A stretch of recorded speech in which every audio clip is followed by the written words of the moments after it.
நிலக்கோட்டையில் நடைபெற்ற நலம் காக்கும் ஸ்டாலின் திட்ட மருத்துவ முகாமில் ஏராளமான பொதுமக்கள் பங்கேற்று பயன்பெற்றனர். திண்டுக்கல் மாவட்டம் நிலக்கோட்டை அருகே மைக்கேல் பாளையத்தில் நலம் காக்கும் ஸ்டாலின் திட்ட மருத்துவ முகாம் நடைபெற்றது.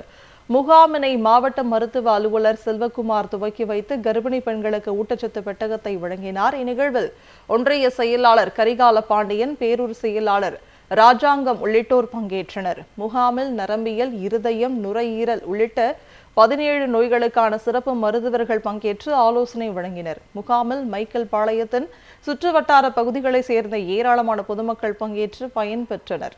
மக்களின் நலனில் அக்கறை கொண்ட அரசாக செயல்படுவதாக கூறி தமிழ்நாடு அரசிற்கு பொதுமக்கள் நெஞ்சார்ந்த நன்றியை தெரிவித்தனர். எல்லா வகையான நோய்களுக்குமே பார்க்கறதுக்கு எல்லா வகையான டாக்டர்ஸ் வந்திருக்காங்க. ஒவ்வொரு பிரிவுக்குமே தனித்தனி டாக்டர்ஸ் வந்திருக்காங்க.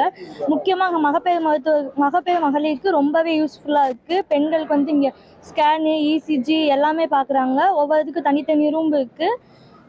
நாங்கள் இது வந்து திண்டுக்கல் ஜிஹெச் இல்லை மதுரை ஜிஹெச் அந்த மாதிரி தான் போய் பார்க்குற மாதிரி இருக்கும். ஆனால் அது வந்து எங்களுக்கு இங்கே எங்கள் ஊருக்கே வந்து எங்களுக்கு எல்லாமே பார்க்கும்போது அக்கம் பக்கம் ஊரில் இருக்க கிராமங்களில் இருக்க எல்லா பெண்களுக்குமே இங்கே வந்திருக்காங்க. இங்கே எல்லாமே ரொம்ப யூஸ்ஃபுல்லாக இருக்குது. தமிழக அரசுக்கு ரொம்ப நன்றி. நரம்பியல் டாக்டரு, கண் டாக்டரு, அப்புறம் எக்கோ, ஸ்கேனு எடுக்கிறாங்க.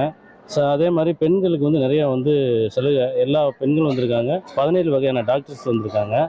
அப்புறம் வந்து பார்த்திங்கன்னா நம்ம இங்கேருந்து திண்டுக்கல், மதுரை எல்லாம் போகாமல் இந்த லோக்கல்லையே, இந்த வில்லேஜ்லேயே வந்து எல்லாம் வந்து பார்க்குற மாதிரி ஒரே இடத்துல ஒருங்கிணைக்கிற மாதிரி நம்ம தமிழக அரசு முதல்வர் பண்ணி கொடுத்துருக்கிறாரு. அதுக்கு மிக்க ரொம்ப நன்றி.